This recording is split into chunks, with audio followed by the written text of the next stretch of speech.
عورت کے اعتکاف کے تعلق سے کچھ باتیں، ٹھیک، عورت کے اعتکاف یاد رکھیے تو عورت بھی اعتکاف کر سکتی ہے جیسا مرد اعتکاف کر سکتے ہیں۔ نبی اکرم صلی اللہ علیہ وسلم سے یہ بات ثابت ہے، صحیح بخاری کی روایت ہے، آپ صلی اللہ علیہ وسلم کی ازواج مطہرات بھی اعتکاف کیا کرتی تھی، ٹھیک ہے، بلکہ آپ صلی اللہ علیہ وسلم کی زندگی میں بھی کیا اور آپ کی وفات کے بعد بھی وہ اعتکاف کرتی رہی۔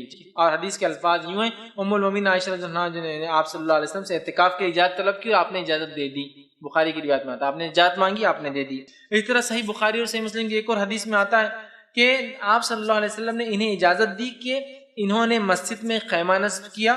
ایک اور روایت میں ہے کہ آپ صلی اللہ علیہ وسلم ہر رمضان میں برابر اعتکاف فرماتے تھے، حتیٰ کہ اللہ تعالیٰ نے آپ کو اٹھا لیا، ہر رمضان کرتے تھے اور امہات بھی کرتی تھی ساتھ میں۔ اسی طرح ایک اور روایت میں آتا ہے کہ جو ہے آپ صلی اللہ علیہ وسلم کے وفات کے بعد بھی جو ہے امہات المومنین اعتکاف کرتی تھی، صحیح بخاری صحیح مسلم کی روایت ہے۔ مطلب اعتکاف نبی کی زندگی میں ازواج نے کیا، اعتکاف نبی کی زندگی کے بعد ازواج نے کیا، اور دونوں ہی صورتوں میں اعتکاف کہاں کیا؟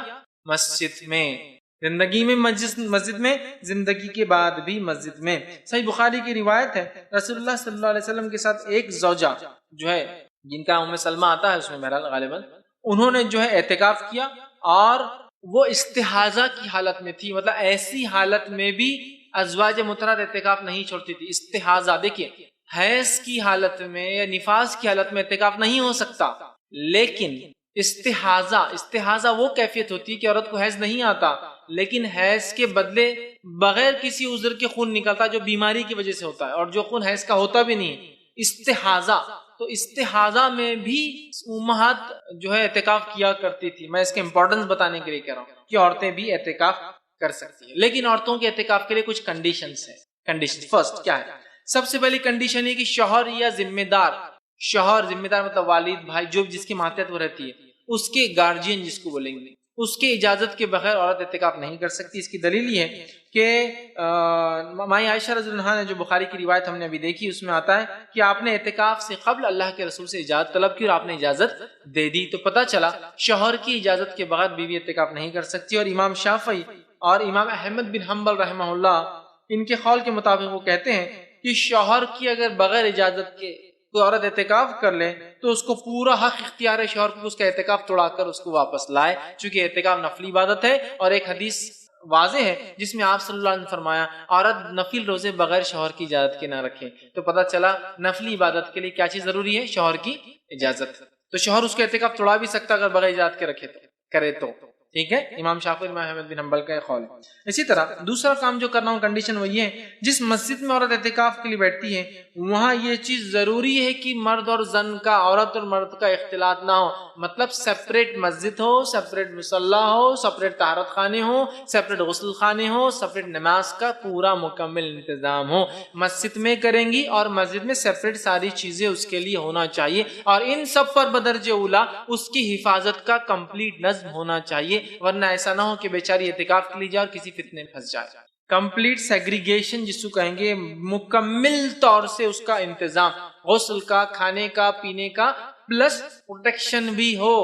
ایسے لوگ یا ایسے مرد دروازوں پر موجود ہو جو کنٹینیوس پروٹیکشن کرتے رہے اس مسجد کا، چونکہ اندر خالی عورتیں اندر مرد نہیں جا سکتا، ضرورت ہے ان کی حفاظت کی بھی۔ آپ صلی اللہ علیہ وسلم کے دورے مسجد نبوی میں جب عورتیں اعتکاف کرتی صحابیات تو وہاں پروٹیکشن ہوتا تھا، حفاظت ہوتی، تو کمپلیٹ پروٹیکشن ہو۔ تو پہلی شرط شوہر یا اپنے گارجین ذمہ دار کی اجازت، اور دوسرا اس کے لیے تمام چیزوں کا علیحدہ نظم ہو۔ افسوس کی بات ہے ہند پاک میں ہمارے پاس یا بنگلہ دیش میں ایسی مسجدیں نہیں کے برابر ہے جہاں ان کا کمپلیٹ نظم الگ ہو، اور جو کچھ تھوڑی بہت ہے بالکل اتنی تھوڑی کہ .00001% بھی نہیں ہوں گی، وہ بہت کم، مطلب 1000 مسجدوں میں ایک مسجد بھی نہیں جہاں عورتوں کا انتظام ہے، اس میں اگر ہے بھی تو عورتوں کے اعتکاف کا تو کوئی نظم نہیں، پروٹیکشن کا کوئی 24 آور نظم نہیں، کیونکہ جب عورت اعتکاف میں ہوگی 24 گھنٹے وہاں مرد پروٹیکشن اور حفاظت تو مردی کا، ایسے انتظام نظر نہیں ہونا چاہیے، ٹھیک ہے۔ لہٰذا یہ دو کنڈیشنز عورتوں کے سامنے۔ اسی طرح کیا عورتیں گھر میں اعتکاف کر سکتی؟ تو یاد رکھیے عورتیں گھر میں اعتکاف نہیں کر سکتی، عورتیں گھر میں اعتکاف نہیں کر سکتی کہ تو اللہ نے فرمایا کہ تم اپنی بیویوں سے مباشرت نہ کرو جب تم مسجد میں اعتکاف میں ہو۔ امام ابو حنیفہ کے ایک قول کو چھوڑ کر کسی عالم نے یہ نہیں کہا کہ گھر میں اعتکاف ہو سکتا۔ امام ابو حنیفہ کے ایک قول کو چھوڑ کر کسی عالم نے نہیں کہا کہ عورت کا اعتکاف مسجد کے علاوہ ہو سکتا۔ سمجھ رہا؟ مطلب مسجد کے علاوہ اعتکاف عورت کا نہیں ہوتا، مسجد میں ہی عورت کا اعتکاف ہوگا۔ اگر مسجد میں نظم نہیں ہے تو عورت اعتکاف نہیں کریں گی، اس بات کو یاد رکھیے۔ کچھ اقوال علماء کے تھے جو میں نے پہلے بار رکھے تھے یہ رائے، لیکن بہرحال وہ ایک رائے تھی جو زیادہ بہتر چیز ہے کہ عورت اعتکاف مسجد میں کریں گی، مسجد میں نظم نہ ہونے کی شکل میں اعتکاف نہیں کریں گی۔ اب بہت سارے لوگ یہ مسئلہ لاتے ہیں، آپ صلی اللہ علیہ وسلم حدیث نے فرمایا نا عورت کے لیے بہتر ہے کہ وہ گھر کے اندر والے کمرے میں نماز پڑھے، اس لیے کہ وہ افضل ہے۔ تو یاد رکھیے عورت کے لیے مسجد جانا ضروری فرض نہیں ہے، لیکن چاہے تو جا سکتی۔ عورت کے لیے جمعہ کی نماز فرض نہیں ہے، لیکن چاہے تو پڑھ سکتی ہے۔ نبی کے زمانے میں عورتیں مسجد میں بھی آئے، عورتوں نے گھر میں بھی نماز پڑھی، بات صحیح ہے، لیکن نبی کے زندگی میں آپ نے ساری زندگی اعتکاف کیا، ساری زندگی میں امہات المومنین یا دوسری صحابیات میں سے کسی ایک کو بھی آپ نے نہیں کہا کہ تم گھر میں کر لو۔ وہ صرف نماز کا مسئلہ، اعتکاف کا نہیں۔ بہت سارے لوگ بولتے ہیں، وہ روایت کو لا کر ابو داؤد میں اور دیگر حدیثوں میں آتی ہے کہ آپ صلی اللہ علیہ وسلم نے فرمایا تیرے لیے زیادہ بہتر ہے کہ تو گھر میں پڑھے، گھر کے صحن سے زیادہ بہتر ہے گھر کے اندر والے کمرے میں، اور اس سے زیادہ بہتر ہے سب سے اندر والے کمرے میں تو نماز پڑھے، اس لیے کہ عورت اللہ کی رحمت میں سب سے زیادہ تب ہوتی ہے جب اپنے گھروں کے سب سے اندرونی کمروں میں ہوتی ہے۔ تو یہ بات بالکل صحیح ہے، یہ بات بالکل صحیح ہے کہ نماز کے لیے عورت کے لیے مسجد جانا فرض نہیں ہے، لیکن میرے بھائی نبی اکرم صلی اللہ علیہ وسلم نے امہات المومنین آپ کی زندگی میں بھی مسجد میں اعتکاف کرتے رہی، آپ کی زندگی کے بعد بھی اعتکاف کرتے رہی۔ اگر اس کی اجازت ہوتی کہ گھر میں رہے تو اللہ کے رسول ضرور بیان کر دیتے، اور میں سمجھتا ہوں عورتوں کا مردوں کے مقابلے میں گھر میں رہنا زیادہ ضروری ہے، ان کی ضروریتیں زیادہ ہوتی ہے گھر میں، اور ان کو گھر سے نکلنا زیادہ تکلیف دیتا ہے مردوں کے مقابلے میں۔ دیکھیے آپ کو سفر میں جانا ہے، بیگ اٹھا اور چلے گئے، عورت کو سفر میں جانا تو بہت ساری چیزوں کا اس کو انتظام، نظم، بچوں کے دودھ کا کیا انتظام ہوگا، فلاں چیز کا مسئلہ کیا ہوگا، میں مہینے کی کس حالت کے اندر ہوں، فلاں کیا ہوگا، کس جگہ جا رہے وہاں انتظام ہوگا نہیں ہوگا، طہارت خانہ عموماً عورتیں نہیں جا سکتی، اکثر مردوں کے لیے بنے ہوتے ہیں، سمجھ رہا؟ تو کتنی پلاننگ ہوتی ہے اس کی۔ تو مردوں کے مقابلے میں عورتوں کو تو زیادہ تکلیف ہوتی ہے گھر سے باہر نکلنے میں، لیکن اس کے باوجود بھی امہات المومنین ساری زندگی مسجد میں کرتی رہی، اور نبی کے دنیا سے جانے کے بعد بھی وہ مسلسل کرتی رہی۔ یہ اس چیز کی دلیل ہے کہ عورت کا اعتکاف مسجد میں نہیں ہوتا، اور اس کو مسجد میں نماز والی حدیثوں پر قیاس کرنا میں سمجھوں گا درست۔ وہ نماز کے لیے، چونکہ نماز واجب اور فرض نہیں ان کے لیے مسجد میں، تو لہٰذا گھر کے اندر پڑھے، لیکن اعتکاف کے معاملے میں آپ نے کبھی کسی عورت کو یا صحابیہ کو یا امہات کو یہ نہیں کہا کہ تم یہاں کے بدلے گھر میں کیوں نہیں کر لیتی ہو۔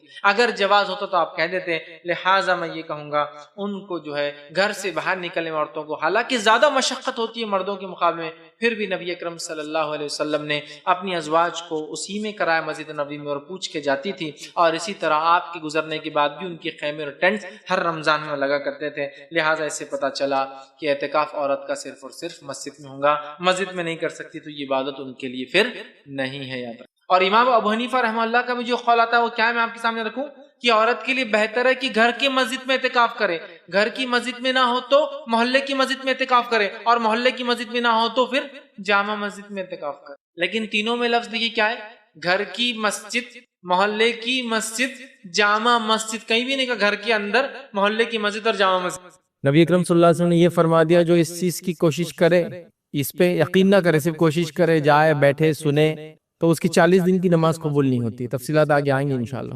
اور جو اس پر یقین کر لے کہ ہاں جو اس نے کہا ہوا، تو وہ کافر ہو جاتا ہے۔ اللہ کے رسول نے فرمایا وہ اس چیز کا منکر ہوا جو محمد پر نازل ہوئی، آپ صلی اللہ علیہ وسلم پہ کیا نازل ہوا، قرآن اور سنت۔ تو لہٰذا یہ ایک سیریس اور سنجیدہ میٹر ہوتا ہے درک، اور لا علمی کے نتیجے میں اور رزق میں کمی ہو گئی، بس ہم اس کے پیچھے لگے کہ جن اور جادو کا کچھ نہ کچھ اس میں دخل ہوگا، بیماری ایسی ہو گئی جو ختم نہیں ہو رہی، ہاں اس میں بھی کچھ نہ کچھ جن اور جادو کا ہوگا، اور ایک مختلف جس کو کہیں گے ایک انداز سے لوگوں نے اس چیز کو ایک ہوا بنا دیا، اور بہت ساری بدعقیدیاں پھر ہم سماج میں دیکھ رہے ہیں، اس کی وجہ سے پھیلتی جا رہی ہے اور آگے بھی بڑھیں گے۔ ہم نے اسی وجہ سے اس ٹاپک کو سیلیکٹ کیا تاکہ ہم اس کے تعلق سے صحیح عقیدہ جانیں، اور بدعقیدگی سے، برائی سے، خرابیوں سے بچ کر اپنے آپ کو، اپنے اطراف کے لوگوں کو، اپنے سماج کو صحیح عقیدہ، صحیح بات کیا ہے بتانے کی کوشش کریں۔ لاسٹ ٹائم ہم نے جو باتیں دیکھی تھی بہت مختصر سے دہرا دوں گا، اس میں ہم نے یہ دیکھا تھا کہ اللہ رب العزت نے انسان اور جنوں کو اپنی عبادت کے لیے پیدا کیا، تو یہ وہ مخلوق ہے جس کے تعلق، جس کو سوال ہونے والا ہے، اور اس کو چھوٹ بھی دی گئی اللہ نے کہ یہ اچھائی اور برائی کا انتخاب کر سکتا ہے، یہ چاہے تو ایمان والے ہو، چاہے تو کفری اختیار کر سکتے ہیں۔ دوسرا ہم نے دیکھا تھا یہ مخلوق ہماری نظروں سے اوجھل ہے، لیکن اس کا مطلب یہ نہیں ہے کہ جو چیز اوجھل ہے وہ موجود نہیں ہے، کیونکہ ہم دنیا میں کئی چیزیں ہیں جس کو دیکھ نہیں پاتے لیکن اس پر ایمان لاتے ہیں، اور ہم نے کئی مثالیں دی تھی اس کے اندر جو ہم سائنٹیفک چیزیں، فزکس کی چیزیں، کیمسٹری کی چیزیں، لیکن ایمان لاتے ہیں بغیر اس کے. کسی نے کہہ دیا کہ ایسے ایسا ہوتا ہے تو ایسے ایسے مالیکیولز ہیں، ایسے ایسے فلاں ہیں. ہم نے دیکھا تو نہیں کسی نے ان پرسن، ہر آدمی تو نہیں. ہاں کچھ سائنسدانوں نے ایک مخصوص لیول پر دیکھا ہوگا اس کو، مائکروسکوپیل لیول پر، لیکن عام انسان نے دیکھا نہیں. لیکن ہم کہتے نہیں ایسا ہوتا ہے تو اس کا مطلب یہ چیز پیچھے ہے. جیسا میرا آنکھ گرم ہے تو اس کا مطلب مجھے بخار ہے. لیکن اگر کوئی سوال کرے بخاروں کا بھی دیکھا کہ آپ نے کیسا دکھتا ہے، تو دیکھا کسی نے نہیں اس کو، لیکن وہ سمجھ میں آتا ہے، وہ محسوس ہوتا ہے. تو خلقت مطلب کائنات کو وجود میں اللہ نے لایا تو کوئی نہ کوئی اس کے بنانے والا، یہ اس کی دلیل ہوتی ہے نا. جیسے عربی کے اندر ایک محاورہ ہے، اگر اونٹ کی مینگنی موجود ہے اس کا مطلب اونٹ موجود ہے.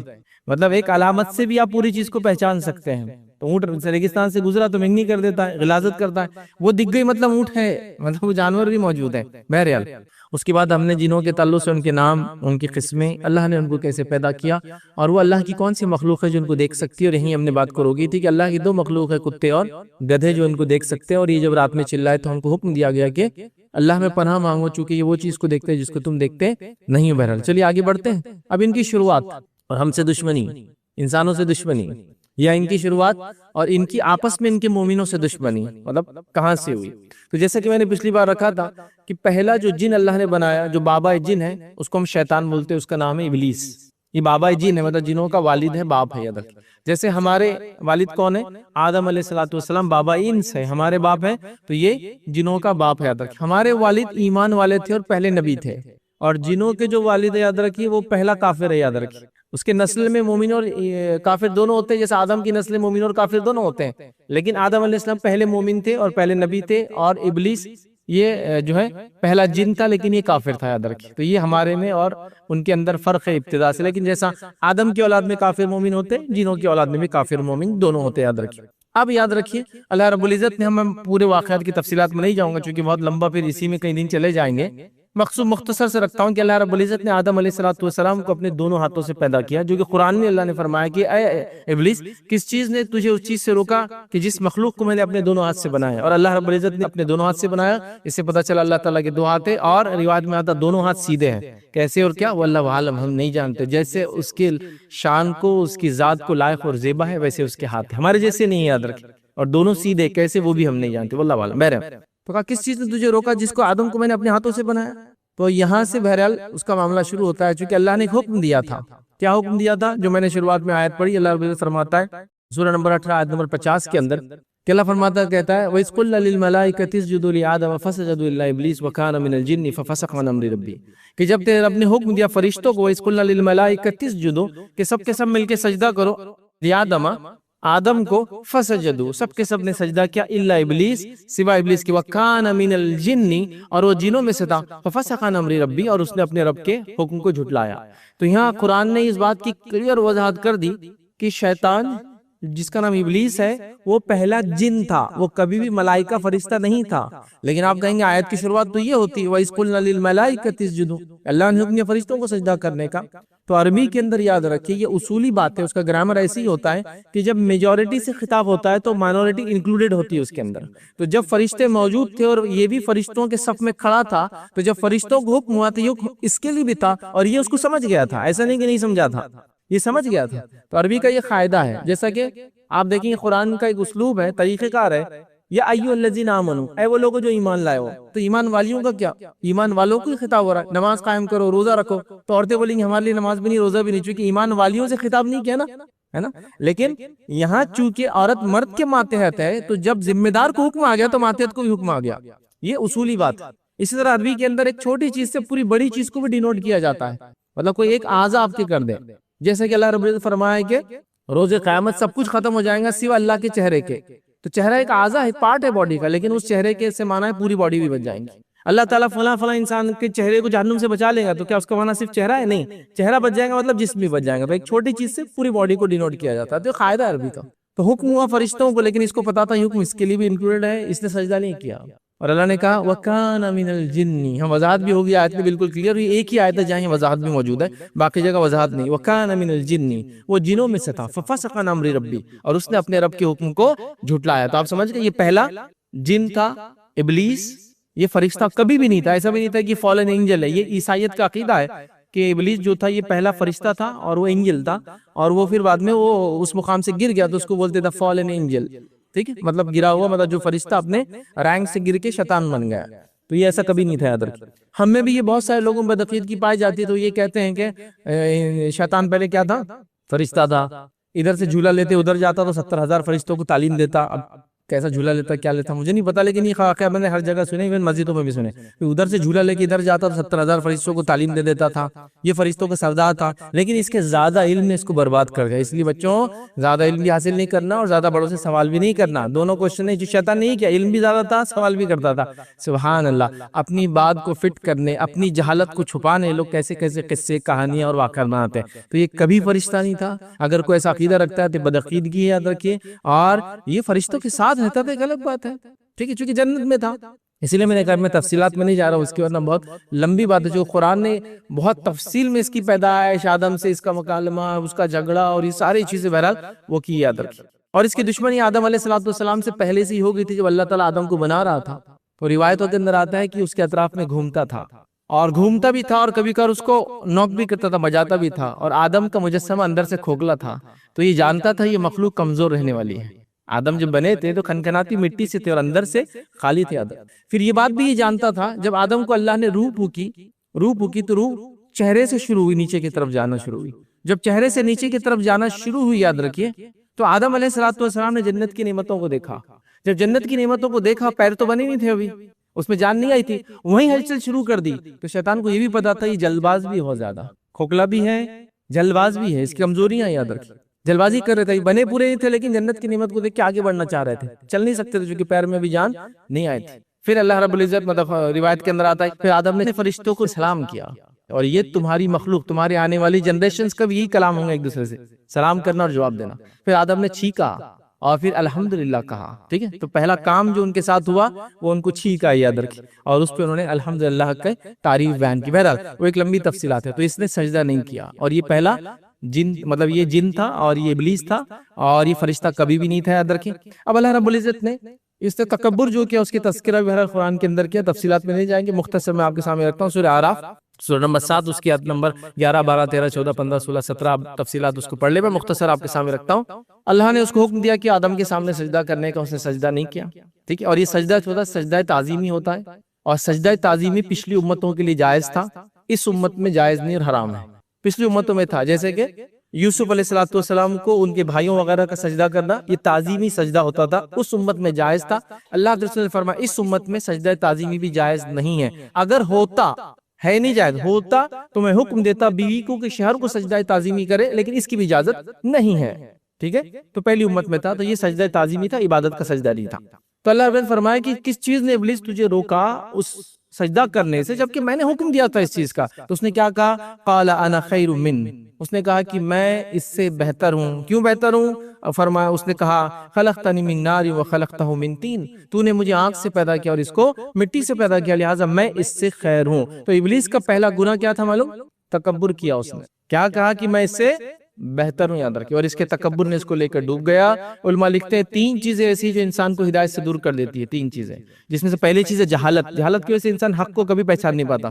دوسری چیز ہے تکبر، یہود جانتے تھے کہ اللہ کے رسول حق نبی ہے، لیکن تکبر کی بنیاد پہ کہ ہم اونچے ہیں، ہم اسحاق کے خاندان سے، اب لوگوں کیا جواب دیں گے کہ اسحاق کے خاندان میں سارے انبیاء اور آخری نبی اسماعیل کے خاندان سے آ گئے، کیسے کریں گے؟ تکبر کی بنیاد پہ ایمان نہیں لائے۔ تو جہالت، یہ مشرکین مکہ، ان کے پاس کوئی علم نہیں تھا پہلے سے۔ تکبر، اس کی مثال یہود ہے، یاد رکھیے، یہ چیز روک دیتی ہے لوگوں کو ہدایت سے۔ شیطان نے سب سے پہلا گناہ تکبر کیا، اس لیے تکبر کسی بھی انسان کے لیے جائز نہیں، حرام ہے، یاد رکھیے۔ تکبر انسان کو حق سے روک دیتا ہے، تکبر انسان کے سامنے آنکھوں پردہ ڈالتا ہے، تکبر انسان کو ہلاک کر دیتا ہے، تکبر قوموں کو برباد کر دیتا ہے، تکبر نے کیا کچھ نہیں گل کھلایا، یاد رکھیے۔ بہرحال اس نے کہا کہ میں خیر ہوں اس سے، حالانکہ اس کی یہ دلیل بھی غلط دلیل تھی، یاد رکھیے، اس کی دلیل بھی لاجیکلی بھی غلط دلیل تھی، اس لیے کہ ہم جانتے ہیں کہ آگ جو ہے بغیر کسی کنٹرول وے میں لگائی گئی، کنٹرول وے میں اس کو رکھا جائے تو ہی وہ نفع دیتی ہے، ورنہ وہ نقصان کا باعث ہی بنتی ہے۔ اور مٹی چاہے جہاں بھی ہو وہ خیر کا باعث ہی بنتی ہے، اگر خالی پڑی رہیں گی تو اس میں کیڑے مکوڑے انڈے دیں گے، بچے دیں گے، روح نکلیں گے۔ اس پہ اگر پانی پڑ جائے گا اور بیج گر جائیں گا تو اس میں سے ایک جھاڑ لگ جائے گا، یاد رکھیے، تو وہ خیر ہی دیتی ہے۔ اور آگ جب تک کنٹرول نہ کی جائے کبھی بھی یہ نفع نہیں دے سکتی، یاد رکھیے، اس لیے کہ اگر آپ آگ کو کوئی لگا دے، دیکھیے ہر چیز برباد کر دیتی ہے۔ تو اس کی دلیل بھی بے بنیاد تھی، illogical تھی. بہرحال وہ دلیل تو دوسری بات تھی، اللہ کا حکم تک کر گزرا تھا، بس یہ اصل چیز تھی، مطلب یہ تھا اس سے. بہرحال اس نے تکبر کیا، اس لیے تکبر سے ہر انسان کو بچنا چاہیے، یہ بڑی خطرناک چیز ہے. اور آدم اور ابلیس کا مطلب فرق یہ تھا کہ آدم سے بھی خطا ہوئی، ابلیس سے بھی خطا ہوئی، ہمارے والد نے فوراً توبہ کر لی، اس نے تکبر کیا بس. تو متکبر مت بنیے، یہ آپ کو توبہ سے، استغفار سے، آخرت کی نجات سے روک دیتی ہے، یاد رکھیے، خطرناک چیز ہے. بہرحال تو اللہ نے کہا تو کہا تو نے مجھے آنکھ سے پیدا کیا اور اس کو جو ہے مٹی سے پیدا کیا، تو میں اس سے بہتر ہوں. اللہ نے فرمایا تو پھر یہاں سے جو ہے ذلیل ہو کر جنت سے اس کو نکال دیا گیا. اس نے پھر وہاں ایک چیز کہی، اللہ رب العزت نے جو ہے قرآن کے نقل کی آیت نمبر 14 کے اندر سورہ اعراف کی. اللہ نے فرمایا قال انذرنی الی یوم یبعثون. اس نے یہ کہا کہ اے پروردگار، اے اللہ، مجھے ان کے دوبارہ اٹھائے جانے تک مہلت دی جائے. مطلب کیا؟ انسانوں کے دوبارہ اٹھائے جانے، مطلب آخرت تک زندہ رہنے کی مہلت دی جائے. کیا مانگا اس نے؟ آخرت تک میں زندہ رہوں گا. اللہ نے کہا، آگے فرمایا اور کہا جا تجھے اس کی چھوٹ دی گئی کہ تو ان کے دوبارہ اٹھائے جانے تک جو ہے رہ سکتا ہے. تو پتا چلا جو پہلا جن ہے، جو ابلیس ہے، جو کافر ہے، اس کو اسپیشل پریویلیج اللہ نے یہ دیا کہ وہ پہلا جب سے بنا تب سے لے کر قیامت تک زندہ رہنے والا ہے. اس کی نسلوں میں لوگ پیدا ہوتے اور مرتے ہیں، لیکن یہ نہیں مرے گا کبھی. تو اس کا تجربہ آپ دیکھ رہے ہیں انسانوں کو بہکانے کتنا ہے، اور کب سے؟ آدم سے لے کر تو قیامت تک کی زندہ رہیں گے. تو اس نے کیا کہا کہ مجھے ان کے دوبارہ اٹھائے جانے تک چھوٹ دی جائے. اللہ نے کہا تجھے چھوٹ مل گئی. اب یہاں دو چیزیں آتی ہیں. پہلی چیز وہ کیا ہے؟ اس نے اللہ سے دعا کی کہ اللہ مجھے ان کے دوبارہ اٹھائے جانے تک چھوٹ دی جائے. اللہ نے اس کی توبہ، اس کی دعا سیدھے قبول کی. یہ ان لوگوں کے لیے دلیل ہے جو کہتے ہیں اللہ سیدھے نہیں سنتا ہے. اگر اللہ سیدھے نہیں سنتا تو اللہ کو کہنا چاہیے تھا جا آدم کے ذریعے سے آئے، کیونکہ آدم تو موجود ہے نا. جب جا آدم کے ذریعے سے آ، سیدھے کیسے مانگ رہا ہے؟ تو دھتکارا ہوا ہے، تو ذلیل اور ملعون ہے، تیرے کو میں نے جنت سے نکال دیا، تو شیطان ہے، تو ہمیشہ کا جہنمی ہے، تیری بات تھوڑی میں سننے والا ہوں. دعا ہے نا. اس نے کیا کہا؟ اللہ مجھے ان کی دوبارہ اٹھائیں گے، مہلت دی جائے. دعا، التجا، گزارش. اللہ نے کہا جا تجھے مہلت دی گئی. مطلب شیطان بھی جانتا تھا کہ اللہ سے میں سیدھے مانگ سکتا ہوں. اللہ تعالیٰ کو مانگنے کے معاملے میں کسی بیچ کی چیز کی ضرورت اور وسیلے کی ضرورت نہیں ہے. سیدھا مانگا، سیدھا عطا کیا گیا. ٹھیک ہے، اللہ نے کہا جا تجھے موقع دیا گیا. دوسری بات پتہ چلی، یہ قیامت تک زندہ رہنے والا ہے کیونکہ اس کو موقع دیا گیا. یہ اسپیشل ہے، سب نہیں، اس کی پوری قوم نہیں. یہ اسپیشل ہے، اس کے بچوں میں پیدا ہوتے اور مرتے ہیں مومن اور کافر ہے، لیکن یہ اسپیشل ہے، پہلے سے لے کر آخر تک یہ زندہ رہنے والا. یاد رکھیے. اور آگے بہرحال پھر بہت سارے جگہوں پہ قرآن نے یہ مکالمہ اللہ تعالیٰ کا اور شیطان کا بیان کیا. آپ پڑھنا چاہے تو اس کو پڑھ سکتے ہیں. تو یہ ہوئی، یاد رکھیے، ان کی شروعات. اور ہم سے دشمنی کہاں سے شروع ہوتی ہے؟ ان کی مومنوں سے دشمنی کہاں سے شروع ہوتی ہے؟ کیونکہ انسانوں میں بھی جو شیطان ہے وہ بھی اس کے پیروکار ہیں، اور جنوں میں بھی جو شیطان ہے وہ بھی اس کے پیروکار ہیں، اور جنوں میں جو مومن ہیں اور انسانوں میں جو ایمان والے ہیں وہ اس کے دشمن ہیں. تو دونوں سے دشمنی نبھاتا ہے. تو یہ اس کی دشمنی یہاں سے شروع ہوئی جو ہم نے دیکھا. تو ان کی شروعات اور ہم سے دشمنی کہاں سے شروع ہوئی، یہ یاد رکھیں. اب اللہ رب العزت نے قرآن میں بار بار کہا کہ شیطان تمہارا دشمن ہے، اس کو تم اپنا دشمن مانو. شیطان تمہارا دشمن ہے، اس کو دشمن مانو. یاد رکھیے. تو لہٰذا ہمارا کام ہے شیطان کو دشمن ماننا. یہ بڑی افسوس کی بات ہے، ہم رحمان کو نعوذ باللہ اپنا دشمن سمجھ رہے ہیں اور شیطان کو اپنا دوست سمجھ رہے ہیں. سارے زندگی کے صبح سے شام تک کے اعمال ویسے ہی نظر آ رہے ہیں. جو اللہ کہہ رہا ہے اس کی مخالفت، جو شیطان کر رہا ہے اس کی موافقت. موافقت مطلب اس کے جیسا کرنا. یہ ہم کر رہے ہیں. یاد رکھیے. بہرحال آگے آئیے. ان کا کھانا اور پینا کیا ہوتا ہے؟ نبی اکرم صلی اللہ علیہ وسلم فرمایا، اور یہ ہر حدیث، ہر بات میں کچھ نہ کچھ غلط فہمیوں کا ازالہ ہے اور ساتھ میں کچھ نہ کچھ ایک انفارمیشن ہے. یاد رکھیے. ان کا کھانا وغیرہ کیا ہے؟ تو صحیح مسلم اور بخاری کی روایت ہے، آپ صلی اللہ علیہ وسلم فرمایا اور کہا صحابہ سے حکم دیا کہ جب تم سفر وغیرہ پہ ہوتے ہو، استنجا کرتے ہو، ٹھیک ہے، پیشاب وغیرہ کے لیے جاتے ہو، ٹھیک ہے، اور تم کو پانی وغیرہ نہیں ملتا ہے، یاد رکھیے. تو جب تم، ویسے استنجا اس کو نہیں بولتے، استنجا تبھی بولتے جب پانی لیا جاتا ہے، اس کو استجمار بولتے ہیں عربی کے اندر بہرحال. لیکن ہاں بس کامنلی وہ استنجا لفظ استعمال ہوتا ہے. جب پانی کے ساتھ آپ طہارت کرتے اس کو بولتے استنجا، اور جب پانی نہیں ہوتا اس کو بولتے استجمار. تو جب تم استجمار کرو مطلب بغیر پانی کی طہارت کرنا چاہو تو سوکھا گوبر اور ہڈی سے کبھی بھی طہارت نہیں کرنا چاہیے. صحابہ کو اللہ کے رسول نے روکا. سوکھے گوبر سے ہوتا ہے نا، آپ کہیں سفر میں جاتے گوبر وغیرہ ہوتا سوکھ جاتا ہے، اس سے استنجا نہیں کرنا چاہیے. مطلب پیشاب پیخانہ کرنے کے بعد صفائی، چونکہ جب پانی نہ ہو تو آپ 3 بار صاف کر سکتے ہیں. تو آپ نے فرمایا کہ ہڈی سے اور سوکھے گوبر سے، اس کو لید بولتے ہیں عام زبان میں، اس سے جو ہے استنجا نہیں کرنا چاہیے. پیشاب پیخانہ کے بعد اس سے طہارت حاصل نہیں کرنا چاہیے. جب پوچھا گیا کیوں، جب منع کیا تو کہا یہ تمہارے بھائیوں کا، اس میں اللہ تعالیٰ نے غذا لکھی ہے. روایت میں پھر تفصیل آتی ہے، جو ہڈی یا جو جانور جس میں بسم اللہ پڑھ کر ذبح کیا جاتا ہے، تو جو اس کی ہڈی ہوتی ہے وہ ہمارے